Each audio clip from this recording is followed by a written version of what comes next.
چلتے چلتے چونکہ میں ایک بات آپ سے کر دوں، دیکھیں آپ لوگوں نے یہ بات سنی ہوئی ہے کہ قبر کے اندر 3 سوال ہوں گے۔ ایک سوال ہوگا مر ربک کا، تیرا رب کون ہے؟ دوسرا سوال ہوگا ما دینک کا، تیرا دین کیا ہے؟ تیسرا سوال یہ ہے کہ ما کنت تقول فی ھذا الرجل بمحمد صلی اللہ تعالی علیہ وآلہ وسلم، اس شخصیت کے بارے میں، یہ جو تمہارے سامنے کھڑے ہیں محمد مصطفیٰ صلی اللہ تعالی علیہ وآلہ وسلم، اس ہستی کے بارے میں تم کیا کہتے ہو؟ یہاں پر 2 باتیں سوچنے کی ہیں۔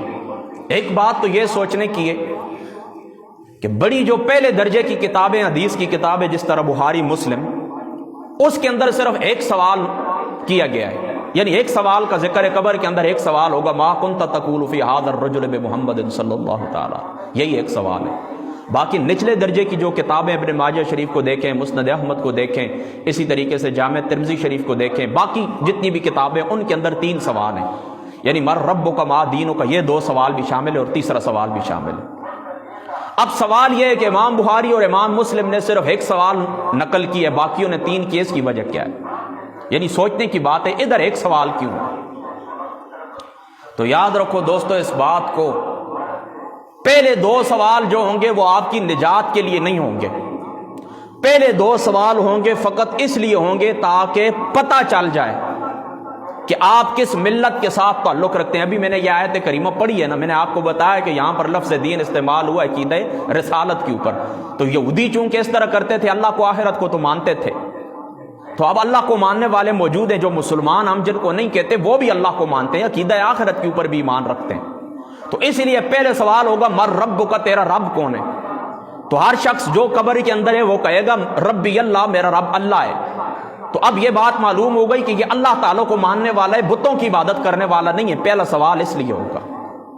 تو اب دیکھیں نا، جو یہودی ہیں، جو عیسائی ہیں، وہ بھی کہیں گے ہم اللہ تعالیٰ کو ماننے والے، بلکہ اگر میں آپ کو حقیقت بتاؤں تو جو ہندو مت ہے اس کا میں نے جتنا مطالعہ کیا اس کے اندر بھی خدا کا تصور موجود ہے۔ وہ کہتے ہیں 33 کروڑ خدا ہیں، لیکن ان کے اوپر ایک خدا ایسا موجود ہے جو ان سب کو چلانے والا ہے، یعنی وہاں پر بھی خدا کا تصور موجود ہے، لیکن وہ بالکل بسرات بتوں کو خدا کہتے ہیں، ان کے اللہ کی ذات اقدس کے ساتھ ان کا شریک ٹھہراتے ہیں۔ تو یہودی عیسائی تو ایسا نہیں کرتے، وہ تو اللہ تعالیٰ کو مانتے ہیں۔ تو پہلا سوال ہوگا مر ربک، تیرا رب کون ہے؟ اس سے یہ بات پتہ چل جائے گی کہ یہ بندہ بتوں کی عبادت کرنے والا نہیں ہے بلکہ اہل کتاب ہے۔ اب جس وقت یہ بات واضح ہو جائے گی، یعنی یہ بات نکھر جائے گی، تو اب دیکھیں نا اللہ تعالیٰ کو جو ماننے والے ہیں وہ تو یہودی بھی ہیں، وہ عیسائی بھی ہیں، وہ مسلمان بھی ہیں۔ تو پھر دوسرا سوال ہوگا تاکہ بات اور نکھر جائے، ما دین کا، تیرا دین کیا ہے؟ وہ کہے گا دین الاسلام۔ تو اس سے یہ بات ثابت ہو جائے گی کہ اب یہ جو بندہ ہے یہ اللہ کو مانتا ہے، اس کے ساتھ اس کا مذہب اسلام ہے، یعنی اس کا مذہب یہودیت نہیں ہے، اس کا مذہب عیسائیت نہیں ہے، یہ اللہ کی ذات اقدس کو ماننے والا ہے اور ساتھ ساتھ اللہ کے قرآن کے اوپر ایمان رکھنے والا ہے۔ تو اب یہ بات ثابت ہو گئی۔ پہلے سوال سے چلے گئے پرے کون لوگ؟ مشرک۔ دوسرے سوال سے چلے جائیں گے لوگ یہودی اور عیسائی۔ اب ثابت ہو گیا کہ یہ بندہ بتوں کی عبادت کرنے والا نہیں ہے، اللہ کو ماننے والا ہے اور قرآن کے اوپر ایمان رکھنے والا ہے، یہودی عیسائی بھی نہیں ہے، مسلمان ہے۔ تو جب تمہاری مسلمانی وہاں پر واضح ہو جائے گی تو یاد رکھیں مسلمان سے اور کوئی سوال نہیں ہے۔ مسلمان سے پھر ایک ہی سوال ہے، ما کنت تقول فی ھذا الرجل بمحمد صلی اللہ تعالی، اے محمد مصطفیٰ کی شخصیت کے بارے میں تو کیا کہا کرتا تھا؟ ما کنت تقول فی کان یقول کے اوپر جس وقت کان یکون جس وقت داخل ہو جائے نا مضارع کے اوپر، تو معنی ہوتا ہے ماضی استمراری کا، یعنی ماضی استمراری وہ ہوتا ہے نا جو ماضی کے اندر بار بار وہ کام ہوتا رہے۔ تو ما کنت تقول فی ھذا الرجل، دنیا کے اندر کیا کہا کرتا تھا؟ نماز کے وقت کیا کہا کرتا تھا؟ ممبر کے اوپر کیا کہا کرتا تھا؟ گلی کے اندر چلتے وقت کیا کہا کرتا تھا؟ کاروبار کے وقت کیا کہا کرتا تھا؟ نجی محفلوں کے اندر کیا کہا کرتا تھا؟ مجلسوں کے اندر کیا کہا کرتا تھا؟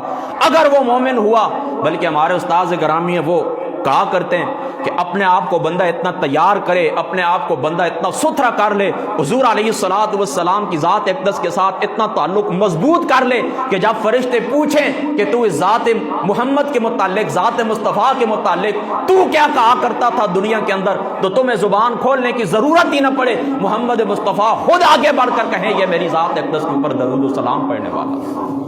میری نعتیں پڑھنے والا تھا، میری حدیثیں لوگوں کو سنانے والا تھا، میرا قرآن جو اللہ تعالیٰ نے، میرا معجزہ، میری ذات کے اوپر اللہ نے جو قرآن نازل کیا وہ قرآن لوگوں کو سنانے والا تھا۔ تو اب تمہیں پتہ چلا نا کہ محدثین نے، ٹاپ کے جو محدثین ہیں، انہوں نے ایک ہی سوال نقل کیا، کیونکہ اسی سوال کے اوپر آپ کی نجات ہے۔ دیکھیں نا، آپ نے کہہ دیا نا مر ربک کا، تیرا رب کون ہے؟ آپ کہتے ہیں ربی اللہ، پھر بھی آپ کی نجات نہیں ہوئی۔ پھر انہوں نے کہا ما دینوں کا، تیرا دین کیا ہے؟ پھر بھی دیکھیں آپ کی نجات نہیں ہوئی۔ نجات کس کے اوپر ہے؟ ذات مصطفیٰ کے ساتھ تعلق کے اوپر آپ کی نجات ہے۔ تو دوستو یاد رکھو میری اس بات کو کہ حضور علیہ الصلوۃ والسلام کی ذات مقدسہ، وہ ذات مقدسہ ہے۔ بڑے پرانے، آج سے تقریباً 8-10 سال پہلے یہ جملہ میں دہرایا کرتا تھا، آج پھر مجھے یاد آ گیا اس بات سے کہ اول سے لے کر آخر تک آپ کی امیدوں کا مرکز، ملجا، مأویٰ ذات مصطفیٰ ہے۔ دنیا کے اندر جس وقت آپ تشریف نہیں لائے تھے، آپ نہیں آئے تھے، تب بھی ذات مصطفیٰ آپ کے لیے رو رو کر دعائیں فرماتے رہے۔ دنیا کے اندر تشریف لائے، غاروں کے اندر، صحراؤں کے اندر ذات مصطفیٰ آپ کے لیے دعا فرماتے رہے۔ معراج والی رات سرکار دو عالم صلی اللہ تعالیٰ علیہ وآلہ وسلم آپ اس وقت تک اس براق کے اوپر سوار نہ ہوئے جب تک اللہ تعالیٰ کی ذات اقدس نے امت محمدیہ کی بخشش کا وعدہ نہیں کیا۔ جبریل غزرائیل علیہ السلام جس وقت حضور کی روح مبارک نکالنے کے لیے تشریف لائے، یا پھر بعض روایات کے اندر آتا ہے کہ آسمانوں کے اوپر جس وقت غزرائیل سے ملاقات ہوئی تو پوچھا کہ تم کتنی سختی کرتے ہو؟ تو غزرائیل علیہ السلام نے وہ سختی بتائی کہ میں اس طرح سختی کرتا ہوں۔ تو آقا علیہ السلام نے فرمایا وہ ساری سختی میرے اوپر لے آنا، لیکن تجھے قسم ہے اللہ تعالیٰ کی عزت کی میری امت کے اوپر سختی نہ کرنا، روح نکالتے وقت۔ پھر جس وقت آپ قبر کے اندر چلے گئے، آپ دیکھ لیں قبر کے اندر بھی حضور علیہ السلام کی ذات اقدس کے سوا آپ کو نجات نہ ہوئی۔ پھر میدان محشر کے اندر چلے جائیں گے، سارے انبیاء کے پاس مسلم شریف کی روایت کے مطابق محتاج ہو کر لوگ جائیں گے۔